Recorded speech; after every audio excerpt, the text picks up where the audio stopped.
आग्रहपूर्वक कहूंगा,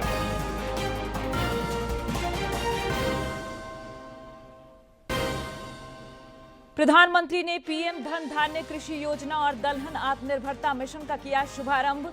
कृषि प्रक्षेत्र से जुड़ी 42,000 करोड़ रुपए से अधिक की दी सौगात। पश्चिमी सिंहभूम में आईईडी विस्फोट में 1 जवान शहीद, 2 घायल। धनबाद और जमशेदपुर में अलग अलग मामलों में हथियार समेत 7 अपराधी गिरफ्तार।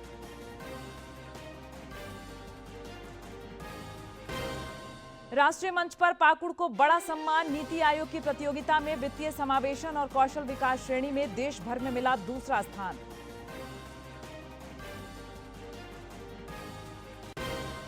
और भुवनेश्वर में राष्ट्रीय जूनियर एथलेटिक्स चैंपियनशिप में रांची के पार्थ सिंह बने देश के सबसे तेज धावक। खेलो झारखंड वुशु, ताइक्वांडो और तैराकी प्रतियोगिता संपन्न।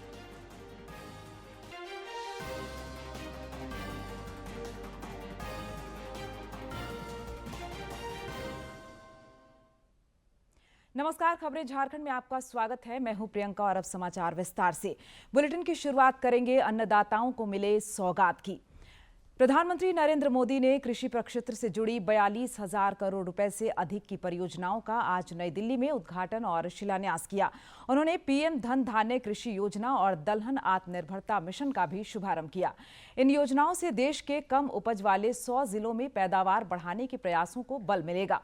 वहीं दालों के उत्पादन में भी तेजी आएगी। प्रधानमंत्री ने अन्नदाताओं के जीवन में खुशहाली लाने पर बल दिया। साथ ही इन कदमों को विकसित और आत्मनिर्भर भारत के संकल्प को मजबूती प्रदान करने वाला बताया। जैसे ही इस गांव में खेती की तस्वीर बदली, उस पूरे गांव की इकोनॉमी बदल जाएगी। साथियों, आज से दलहन आत्मनिर्भरता मिशन भी शुरू हो रहा है। ये सिर्फ दाल उत्पादन बढ़ाने का मिशन नहीं है, बल्कि हमारी भावी पीढ़ी को सशक्त बनाने का भी अभियान है। जैसे मैंने अभी पहले कहा, बीते सालों में भारत के किसानों ने रिकॉर्ड खाद्यान्न उत्पन्न किया है। गेहूं हो, धान हो, आज भारत दुनिया के सबसे बड़े उत्पादकों में से एक है। लेकिन साथियों, हमें आटे और चावल से भी आगे बढ़कर सोचना ही होगा। हम अपने घर में भी आटे और चावल से गुजारा नहीं करते, और भी चीजें जरूर पड़ती हैं। आटा चावल से भूख तो मिट सकती है, लेकिन पर्याप्त पोषण के लिए हमें और चीजों की जरूरत होती है। उसके लिए हमें योजना करनी होती है। आज भारत को, और खास करके जो वेजिटेरियन आदि प्रकृति के लोग हैं, उनके पोषण के लिए प्रोटीन बहुत महत्वपूर्ण है। अन्य भी चीजों की जरूरत होती है, उसमें एक प्रोटीन भी है। हमारे बच्चों को, हमारी भावी पीढ़ी को उनके शारीरिक विकास के लिए और उसके साथ मानसिक विकास के लिए भी प्रोटीन का उतना ही महत्व है। और स्वाभाविक है, खास करके जो वेजिटेरियन लोग हैं, और हमारे देश में काफी बड़ा समाज है, उनके लिए तो दाल ही प्रोटीन का सबसे बड़ा सोर्स होता है। पल्सेस से उसका रास्ता होते हैं। लेकिन चुनौती ये भी है कि भारत आज भी, हम कृषि प्रधान देश तो है, लेकिन दुर्भाग्य देखिए, भारत आज भी इस प्रकार की आवश्यकताओं के लिए अपनी जरूरतें पूरी नहीं कर पा रहा है। आज देश बड़ी मात्रा में दाल का आयात करता है, दूसरे देशों से मंगाता है, और इसलिए दलहन आत्मनिर्भरता मिशन बहुत जरूरी है। साथियों, 11,000 करोड़ रुपए से अधिक का दलहन आत्मनिर्भरता मिशन, इसमें किसानों की बहुत मदद करेगा। लक्ष्य ये है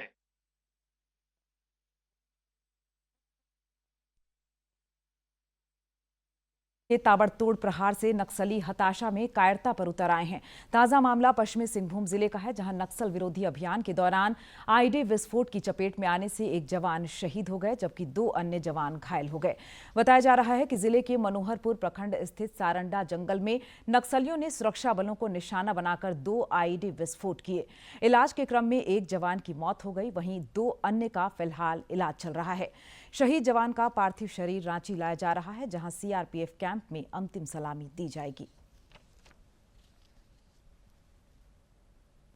राज्य में अपराध पर नकेल कसने के लिए पुलिस तत्पर है। धनबाद के धनसार थाना क्षेत्र के अंतर्गत एफसीआई रेलवे यार्ड में फायरिंग मामले में पुलिस ने 2 आरोपियों को गिरफ्तार किया है। नगर पुलिस अधीक्षक ऋत्विक श्रीवास्तव ने बताया कि गिरफ्तार आरोपियों के पास से हथियार और कारतूस बरामद किया गया है।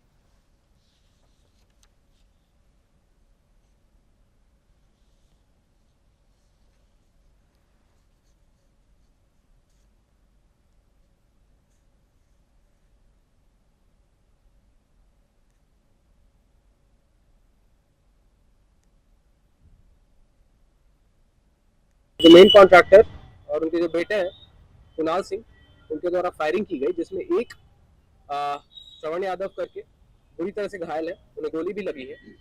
इसी के दरमियान जब वहां पे पहुंचा गया तो हमें पाया गया कि वहां पे मौजूद पब्लिक के द्वारा और मजदूरों के द्वारा इन्हें बुरी तरह से जख्मी कर दिया गया था। और तब तक ये कुछ लोगों को पुलिस ने वहां पे इमीडिएटली जाके बचाया और वहां जाके इन्हें क्या कहते हैं बचाने के साथ साथ इन्हें हॉस्पिटल पहुंचाया।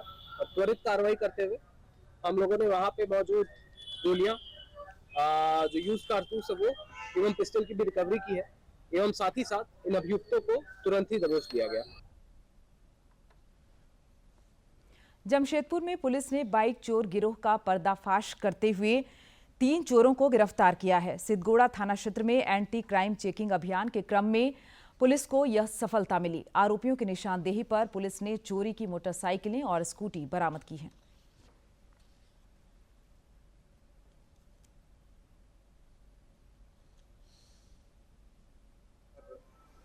उनकी मोटरसाइकिल और उस व्यक्ति की जांच की गई, जिसमें एक ज्ञात हुआ कि एक मोटरसाइकिल चोरी की है।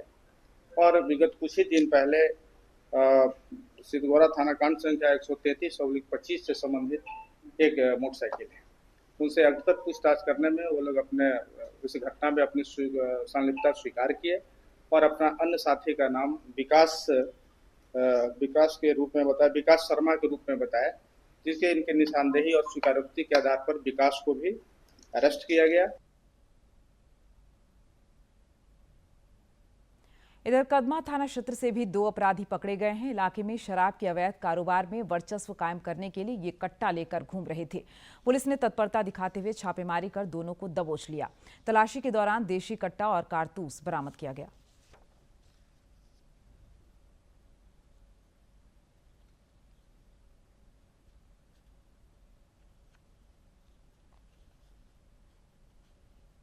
वहाँ पे जब हमने रेड किया तो 2 व्यक्ति थे, एक रविनाथ मछुआ जो कि कदमा का रहने वाला है और एक आशीष मछुआ जो कि कदमा का रहने वाला है, दोनों रिश्तेदार हैं। तो हमें पता चला, इनसे हमने कड़ाई से पूछताछ की और इनकी जब अच्छे से जांच की तो इनके पास एक हथियार हमें मिला, जिसमें हमें एक लोहे का बना हुआ देशी कट्टा और एक जिंदा गोली भी मिली। इसमें आप लोग को ये बता दें कि रविनाथ मछुआ पहले जेल जा चुका है, ये अवैध शराब का काम करता था। अभी इससे जब पूछताछ किया गया तो ये पता चला कि हथियार इसमें इसीलिए रखा था ताकि इसमें और अपना वर्चस्व बना सके। कोडरमा के परसावाद में वन विभाग की टीम ने अवैध आरा मिल के खिलाफ बड़ी कार्रवाई की है। छापेमारी के क्रम में आरा मिल की मशीन, बड़ी संख्या में लकड़ी का पटरा और एक कीमती लकड़ी का बोटा बरामद किया गया है। इस आरा मिल को जंगल के बीचों बीच चलाया जा रहा था और चारों तरफ से ऊंची बाउंड्री खड़ी की गई थी ताकि किसी को भनक न लग सके। रेंजर रविंद्र कुमार ने बताया कि पूरा परिसर को सील कर संचालक के खिलाफ कानूनी कार्रवाई की जा रही है। हम लोग टीम बनाकर गए तो वहाँ देखे कि आरा मिल का संचालन किया जा रहा था, कुछ लकड़ी भी था, पटरा भी था। तो वहाँ की स्थिति को देखते हुए हम लोग वहाँ पर का थाना से संपर्क किए, थाना से भी लोग आए थे उसमें, जिसमें कि एक आरा मशीन का पूरा पार्ट्स और एक जनरेटर और कुछ लकड़ियाँ जब्त की गई है, जिसकी गिनती हो रही है अभी। धनबाद के हरिहरपुर थाना क्षेत्र में प्रेम प्रसंग में एक युवक की हत्या कर दी गई। हत्या का आरोप प्रेमिका के ही रिश्तेदार पर लगा है, जिसे पुलिस ने गिरफ्तार कर लिया है। ऑनर किलिंग से जुड़े इस मामले में पुलिस को शव को कब्जे में लेने के दौरान स्थानीय लोगों के भारी विरोध का भी सामना करना पड़ा। पुलिस ने घटनास्थल से हत्या में इस्तेमाल तलवार और अन्य हथियार जब्त किए हैं।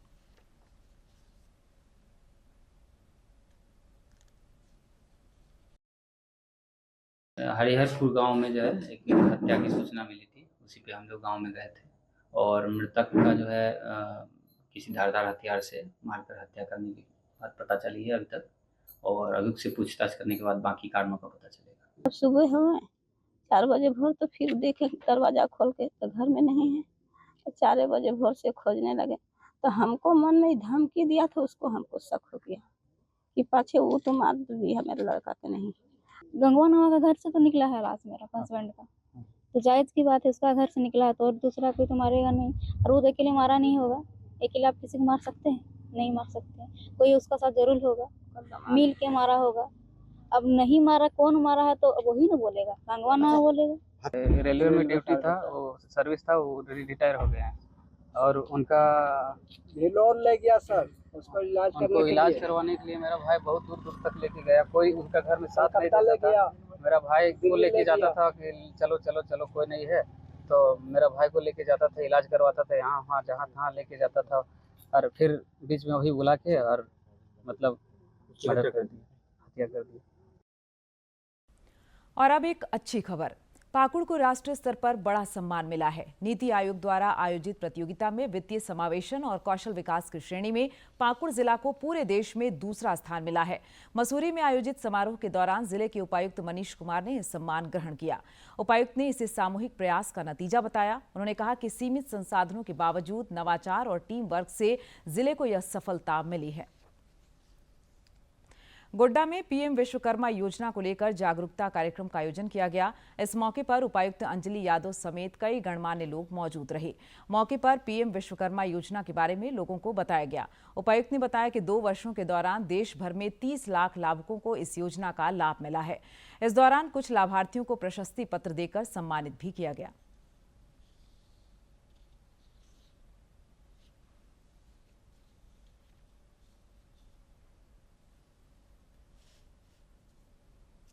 इस वाली योजना के बारे में हम बाकी लोग भी जो व्यवसाय से जुड़े हुए हैं, 18 व्यवसाय से जुड़े हुए उन लोगों को भी बताएंगे। ये सभी 18 व्यवसायों की जो हमारी लिस्ट है वो हम लोग आप लोगों को GMDIC के माध्यम से आप लोगों को उपलब्ध करवाएंगे। सरकार को धन्यवाद कहेंगे कि हमको कुछ मिलने की उम्मीद में है, देखते हैं। और देखिए आज तो कागज एक तो मिला है और पहले भी मिला था। पलामू टाइगर रिजर्व की अनोखी पहल रंग लाने लगी है। शिकारियों ने वन देवी के सामने हथियार डाले और जंगल को बचाने तथा शिकार न करने की शपथ ली। इस दौरान उन्होंने 23 देशी बंदूक, 9 फंदा, ढेरों गुलेल वन देवी को सुपुर्द किया। देखिए रिपोर्ट।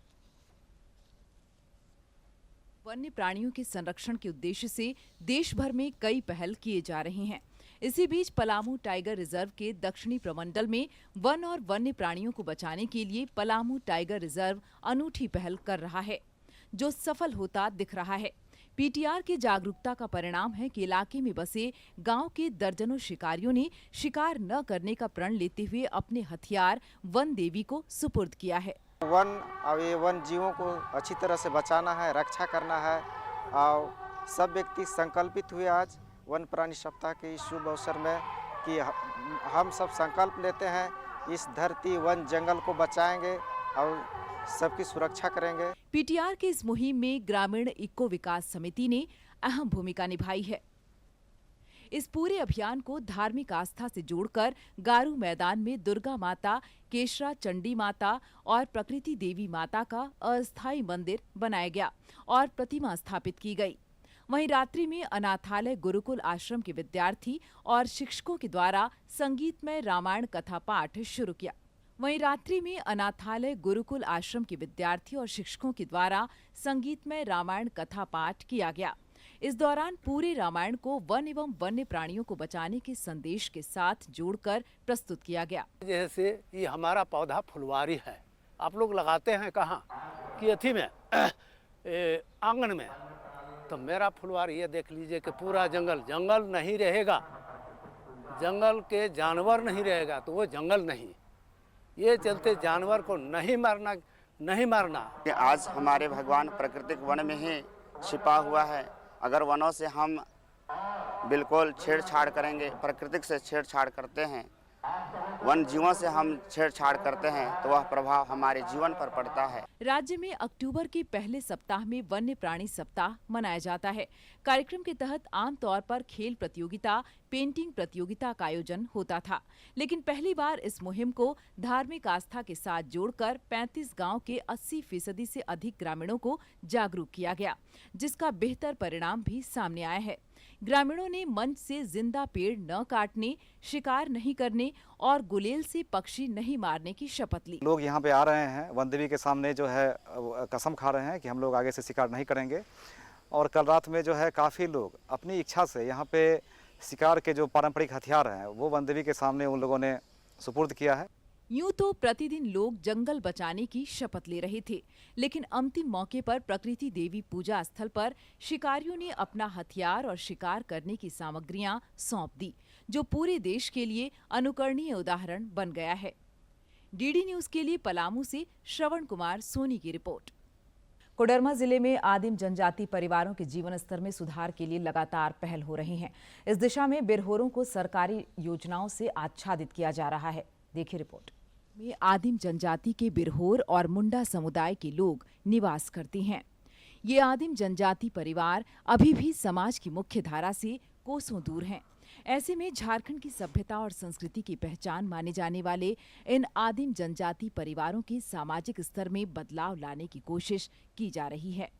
केंद्र प्रायोजित योजनाओं से ये जुड़ सकें, इसके लिए इनके आधारभूत दस्तावेजों को मजबूत किया जा रहा है। ज्यादा जरूरत है जो डॉक्यूमेंट्री दस्तावेज ही इन लोगों के पास नहीं है, जैसे आधार कार्ड या और जो जन कल्याणकारी योजनाएं हैं उनका लाभ लेने के लिए इनको इनकम सर्टिफिकेट बनाना पड़ता है, जो बना दे रहे हैं, जाति बनाना पड़ता है, बनाया जा रहा है। बिरहोर परिवारों को केंद्र प्रायोजित योजनाओं का लाभ दिलाने के लिए शिविर के माध्यम से उनका आधार और वोटर आईडी कार्ड बनवाया जा रहा है। इसके अलावा जाति, आवासीय और आय प्रमाण पत्र भी बनवाए जा रहे हैं। बिरहोर भी इन शिविरों में शामिल होकर खुश हैं और उन्हें उम्मीद है कि अब उनके हालात में सुधार आएगा। बहुत लोग का राशन कार्ड भी नहीं बना है और छोटा जो बच्चा लोग का है उन लोग का आधार कार्ड नहीं बना है, उन लोग जन्म प्रमाण पत्र हम लोग बनाने के लिए देते हैं तो आंगनबाड़ी सेवक लोग बहुत टाइम लगा देता है, जिस कारण से वो बच्चा लोग का भी हम लोग नहीं बनाए। अभी यहाँ हो रहा है कि जिसका आधार नहीं बना है उसका बनवा रहा है, जिसका वोटर आईडी नहीं है उसको बनवा रहा है और जाति आवासीय यही सब बन रहा है, सुधार हो रहा है। स्वास्थ्य और शिक्षा के जरिए बिरहोरों की जीवन शैली में बदलाव लाने की कवायद की जा रही है। इस दिशा में बच्चों को आंगनबाड़ी केंद्रों से जोड़ा जा रहा है और नियमित तौर पर हर शनिवार इन कॉलोनियों में चिकित्सकों का दल पहुंचकर बिरहोरों को स्वच्छता के जरिए उत्तम स्वास्थ्य के प्रति जागरूक कर रहा है। अभी बहुत ज्यादा मदद की जरूरत है इन लोगों को। हम लोग अभी आकर के मदद करने का कोशिश किए हैं, आगे भी हम लोग जो अवसर प्राप्त होगा उसमें हम लोग करते रहेंगे मदद। खाने का जो स्थिति है, मतलब छोटी छोटी चीजें बतानी है, बहुत ही ज्यादा गंदगी दिख रही है, मतलब सैनिटेशन का बहुत ज्यादा अभाव है। ऐसी स्थिति में आप दवाई देते भी हैं तो वो बहुत काम नहीं करेगा जब तक कि मतलब एकदम बेसिक लेवल से इनको उठाया ना जाए। उपायुक्त ऋतुराज ने बताया कि बिरहोरों के सामाजिक स्तर में बदलाव लाने के लिए उनकी मूलभूत जरूरत को पूरा करने के साथ साथ जिस क्षेत्र में आदिम जनजाति निवास करती हैं, वहां कई तरह की सुविधा भी बहाल की जा रही है ताकि वर्तमान परिवेश के अनुसार जीवन शैली को ये अपना सकें।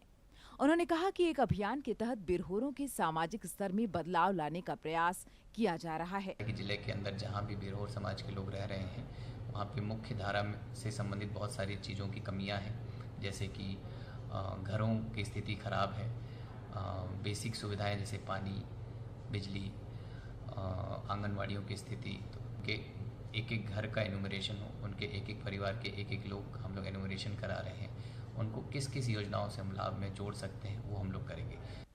जनजातीय कल्याण की दिशा में केंद्र सरकार की प्रयास से आने वाले दिनों में इन आदिम जनजाति परिवार के दिन भी बदलने वाले हैं।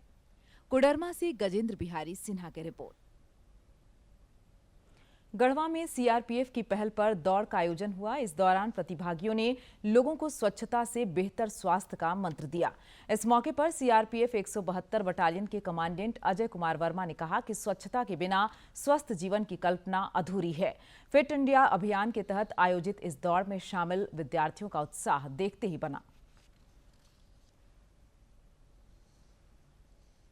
स्वच्छता और फिटनेस ये दोनों आपस में एक दूसरे के पूरक है। अगर माहौल स्वच्छ रहेगा तो स्वास्थ्य भी अच्छा रहेगा, और फिटनेस भी स्वास्थ्य को अच्छा रखने के लिए ही मनाया जाता है। तो इसलिए स्वच्छता और फिटनेस को इसमें ज्वाइन करके देखा गया। तो रनिंग, दौड़ और साथ में स्वच्छता अभियान भी चलाया जा रहा है। उद्देश्य यही है कि इसमें सामूहिक तौर पर ये कार्यक्रम आयोजित किए जाएं। इसमें सामान्य जन की भी भागीदारी इसमें सुनिश्चित की जा रही है। स्वच्छता ही जीवन का अमूल रंग है। ये हमारे जीवन में बहुत काम आएगा। हम और बच्चों से भी और अपने साथियों से अपील करता हूँ कि वो भी स्वच्छता में अपनी हिस्सेदारी अदा करें। स्वच्छता ही हमारे जीवन का एक महत्वपूर्ण है, जिससे हमें स्वस्थ रहने का, पढ़ने लिखने का सभी का पूरा अच्छा से मौका मिलता है और हमें बीमारियों से बचाता है। हमारे अगल बगल के जितने भी रोड हैं, रास्ते हैं, ये साफ रहेंगे तो हमें स्कूल जाने में अच्छा लगेगा। आज लोकनायक जयप्रकाश नारायण की जयंती मनाई जा रही है। प्रधानमंत्री नरेंद्र मोदी समेत कई मंत्रियों और राजनेताओं ने इस उपलक्ष्य में उन्हें विनीत श्रद्धांजलि अर्पित की है।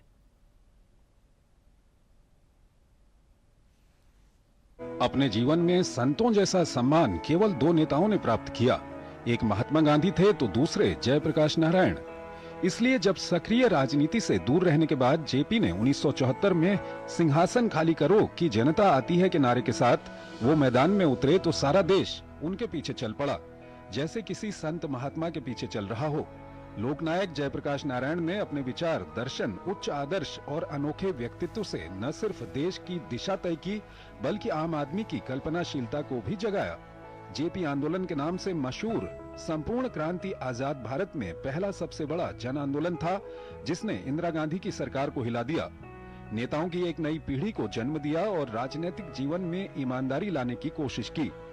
जयप्रकाश नारायण का जन्म 11 अक्टूबर 1902 को बिहार के सारण जिले के सिताब दियारा गांव में हुआ था।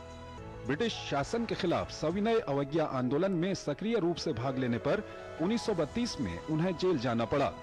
1932 में नासिक जेल में कारावास के दौरान उनका संपर्क अनेक समाजवादी नेताओं से हुआ। दिसंबर 1939 में कांग्रेस सोशलिस्ट पार्टी के महासचिव के रूप में जयप्रकाश ने लोगों से आह्वान किया कि दूसरे विश्व युद्ध का फायदा उठाते हुए भारत में ब्रिटिश शोषण को रोका जाए और ब्रिटिश सरकार को उखाड़ फेंका जाए। इस वजह से अंग्रेजों ने उन्हें 9 महीनों के लिए दोबारा जेल में डाल दिया। 1942 में जब भारत छोड़ो आंदोलन शुरू हुआ, तब जेपी ने राम मनोहर लोहिया और अरुणा आसफ अली के साथ मिलकर आंदोलन को चलाया। हालांकि जल्द ही उन्हें गिरफ्तार कर लिया गया और हजारीबाग सेंट्रल जेल में रखा गया था। लेकिन 9 नवंबर 1942 को दिवाली के मौके पर वो अपने 6 साथियों के साथ जेल से फरार हो गए। इसके बाद स्वतंत्रता आंदोलन के लिए जयप्रकाश नारायण ने भूमिगत होकर सक्रिय रूप से काम किया। ब्रिटिश शासन के अत्याचार से लड़ने के लिए नेपाल में उन्होंने एक आजाद दस्ता बनाया। कुछ महीनों के बाद सितंबर 1943 में उन्हें फिर से गिरफ्तार कर लिया गया और अप्रैल 1946 में वो रिहा हुए। 70 के दशक की शुरुआत में जब देश का आम आदमी बेरोजगारी, महंगाई और भ्रष्ट शासन तंत्र से पीड़ित था, तब जेपी का एक दूसरा रूप देखने को मिला। 1974 में गुजरात के छात्रों ने उनसे बेरोजगारी, भ्रष्टाचार और महंगाई के खिलाफ नवनिर्माण आंदोलन के नेतृत्व का आग्रह किया। उसी वर्ष जून में उन्होंने पटना के गांधी मैदान में एक जनसभा से शांतिपूर्ण संपूर्ण क्रांति का आह्वान किया। इस आंदोलन में उनकी महत्वपूर्ण भूमिका की वजह से ही जनता ने उन्हें लोकनायक के खिताब से नवाजा। इस आंदोलन के अंत में आपातकाल की घोषणा हुई, जो बाद में जनता पार्टी की जीत में तब्दील हुई और मार्च 1977 में केंद्र में पहली गैर कांग्रेसी सरकार बनी। आपातकाल के दिनों में जेल में बंद रहने के दौरान उनकी तबीयत काफी खराब हो गई, जिस वजह से 12 नवंबर 1976 को उन्हें रिहा कर दिया गया। किडनी खराब होने की वजह से 8 अक्टूबर 1979 को पटना में जयप्रकाश नारायण का निधन हो गया। 1965 में उन्हें लोक सेवा के लिए मैग्सेसे पुरस्कार से भी सम्मानित किया गया। वाजपेयी सरकार ने 1999 में मरणोपरांत उन्हें देश के सर्वोच्च नागरिक सम्मान भारत रत्न से सम्मानित किया। और अब खेल के मैदान पर नजर डाल लेते हैं। भुवनेश्वर में आयोजित राष्ट्रीय जूनियर एथलेटिक्स चैंपियनशिप में बेहतरीन प्रदर्शन कर झारखंड के एथलीटों ने राज्य का मान बढ़ाया है। बालक अंडर 20 आयु वर्ग में रांची के पार्थ सिंह ने 10.52 सेकंड का समय लेते हुए स्वर्ण पदक जीता है। उन्होंने इसके साथ ही देश के सबसे तेज धावक बनने का भी गौरव प्राप्त किया। राज्य के दर्जनों एथलीटों ने फाइनल और सेमीफाइनल के लिए जगह बना ली है। झारखंड शिक्षा परियोजना परिषद की पहल पर आयोजित खेलो झारखंड के तहत वुशु, ताइक्वांडो और तैराकी की राज्य स्तरीय प्रतियोगिताओं का कल समापन हुआ। ताइक्वांडो में हजारीबाग विजेता बना, जबकि वुशु और तैराकी में रांची की टीम चैंपियन बनी।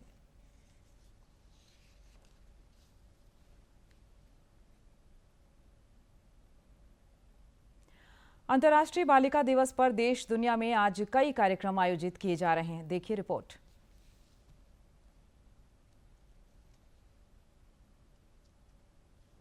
साल 2025 के अंतर्राष्ट्रीय बालिका दिवस का थीम है मैं जो लड़की हूँ, मैं जो बदलाव लाती हूँ, संकट के अग्रिम मोर्चे पर लड़कियाँ। इस पंक्ति को बालिकाओं के नेतृत्व वाले संगठनों और नेटवर्कों द्वारा तैयार किया गया है, जो दुनिया भर में विभिन्न संकटों के बीच नारी शक्ति के नेतृत्व को मान्यता देने का आह्वान करता है।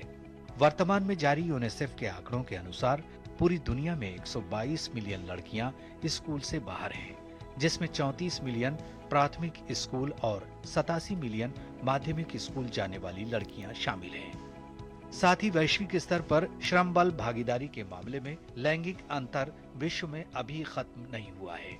एक आंकड़े के अनुसार महिलाओं की श्रम बल में सहभागिता के मामले में दक्षिण एशिया 26%, मध्य पूर्व और उत्तरी अफ्रीका जैसे क्षेत्र 20%, लैटिन अमेरिका 53% और पूर्वी एशिया में 59% दरें देखी गई हैं, जो कि अभी भी पुरुषों की दरों से कम है। बीजिंग दस्तावेज के 30 वर्ष पूरे होने पर विश्व को अब ये पहचानने की जरूरत है कि क्या हमने लैंगिक समानता के लिए वो कीर्तिमान हासिल किए हैं जिसको विश्व को अपेक्षा थी।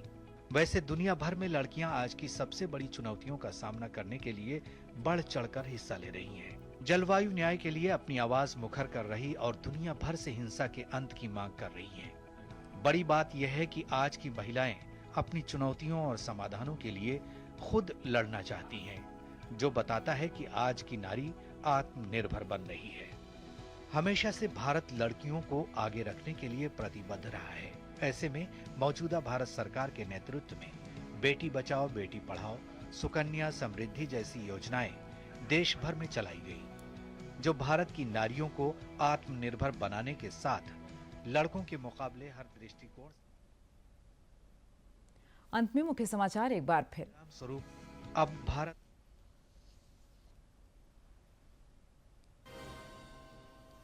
प्रधानमंत्री ने पीएम धन धान्य कृषि योजना और दलहन आत्मनिर्भरता मिशन का किया शुभारंभ। कृषि प्रक्षेत्र से जुड़ी 42,000 करोड़ रुपए से अधिक की दी सौगात।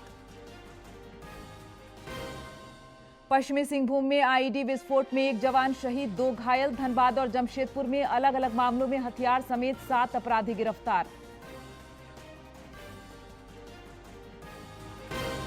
राष्ट्रीय मंच पर पाकुड़ को बड़ा सम्मान। नीति आयोग की प्रतियोगिता में वित्तीय समावेशन और कौशल विकास श्रेणी में देश भर में मिला दूसरा स्थान।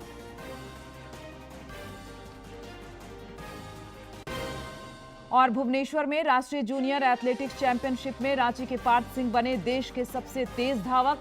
खेलो झारखंड वुशु, ताइक्वांडो और तैराकी प्रतियोगिता संपन्न।